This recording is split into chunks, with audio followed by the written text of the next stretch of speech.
You know, my favorite thing is when people are like, dude, get a haircut. I always feel like Jim Gordon in Dark Knight. You don't watch a whole lot of news, do you, Mr. Wayne? But hey, we have Mortal Kombat. We have a Mortal Kombat movie to talk about. It's a new movie.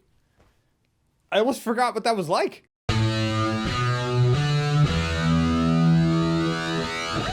Mortal Kombat Legends, Scorpion's Revenge. So Scorpion's Revenge is a retelling of the first Mortal Kombat tournament.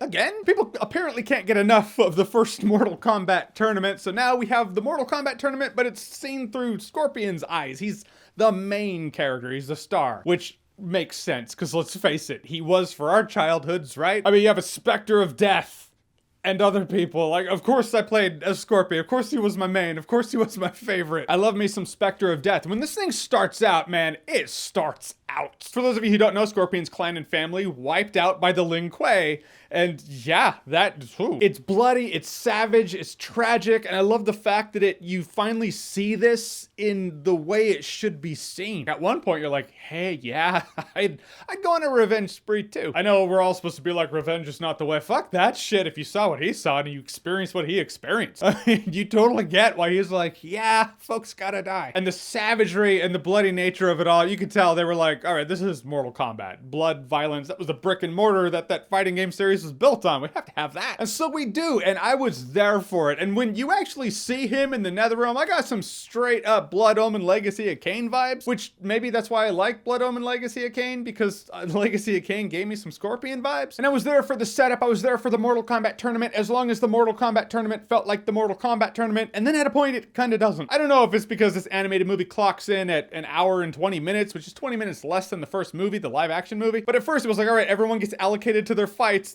beamed there, essentially, which I enjoy a good transporting. That saves time. That's why they did it in Star Trek. But in the Johnny Cage fight, he just ends up running away the entire time. I was like, all right, maybe the next fight. The next couple fights, one of them anyway, it ended up being pretty good. Then the bloody fashion comes back, but the bloody fashion isn't because it's a tournament. No, there's just a bunch of troops that storm the place and they're like, all right, we'll kill these guys in self-defense. Still makes us heroes, and I feel like that's why it happened. If you look at the roster in Mortal Kombat, most of them are not murderers. If they beat their opponent in Mortal Kombat, finish him. It's like, but I beat them and I'm a good guy. I'm not gonna really kill them. And most of them can't die. I mean, some of them can die, but that would just be a couple deaths. I mean, come on, we need more than 2 deaths here. This is Mortal Kombat after all. All right, we'll just make a bunch of nameless troops. Cannon fodder. Sweet. Death. So then you get your bloody fashion, but it did compromise what I feel Mortal Kombat is and what I personally like about Mortal Kombat. I'm a sucker for a story that adheres to its own rules and a story with rules. One of the things I love about Mortal Kombat is the fate of the world,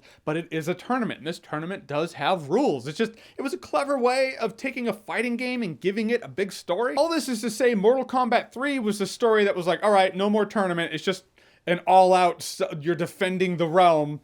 Not really round 1 fight, though it's still a fighting game. That's what made Mortal Kombat 3 different. This one just kind of throws the tournament out after a couple fights, and now it's just an onslaught of people. So you have a couple fights, hyper-violence, just murdering these troops that are storming the place, which totally get, they're dicks. And then, all right, now we're at the end fight. It kind of compromised the feeling of Mortal Kombat for me. I feel like they who made this animated movie were like, well, it's going to feel like Mortal Kombat because of death and violence and fatalities. And one might be quick to respond, well, it's telling the story of Scorpion's revenge, not necessarily the Mortal Kombat tournament, but not necessarily. This movie starts out setting up the reason of Scorpion's revenge. By the end, it does remember that it is telling that story. But for a large segment around the middle, it takes the spotlight off of Scorpion, concentrates more on Liu Kang, Johnny Cage, and Sonya, and does show a lot more of the tournament, so you gotta judge it on that too. It's a Mortal Kombat 1 story with a lot more Scorpion story than we usually get in a Mortal Kombat 1 story. So in a world of give and take, this definitely did have some give, it had some take. I thought the violence was straight up some bloody satisfaction that we should have seen in a Mortal Kombat movie before now, which we really haven't. It's animation, but I thought the animation was great. Not only was it great, it totally worked with the style of violence they're going for, and they're telling one of the more interesting stories in Mortal Kombat, which is Scorpion's revenge tale. So it's all about, what do you want? Do you want that, or do you want a more cohesive Mortal Kombat tournament story? Because if you're going for that, I do think the movie from the mid-90s is a better Mortal Kombat tournament story. However, for the best telling, the definitive story of all of it, yeah, the 2011 Mortal Kombat game.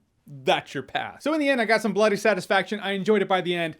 but it does have some flaws. 20 bucks for the Blu-ray might be a little steep. I mean, the 4K is like 27 or 28 bucks. It'll be 30 after tax. I wouldn't pay that much, but I would say it's still a good time, no alcohol required. You can't rent it right now, but once you could rent it for a few bucks, do that, absolutely. Enjoy some Mortal Kombat. All right, so Mortal Kombat Legends, Scorpion's Revenge. Have you seen it? What did you think about it? Whatever you thought, comment below, let me know. And as always, if you like what you've seen here and you want to see more, click right here to see more. Get over here!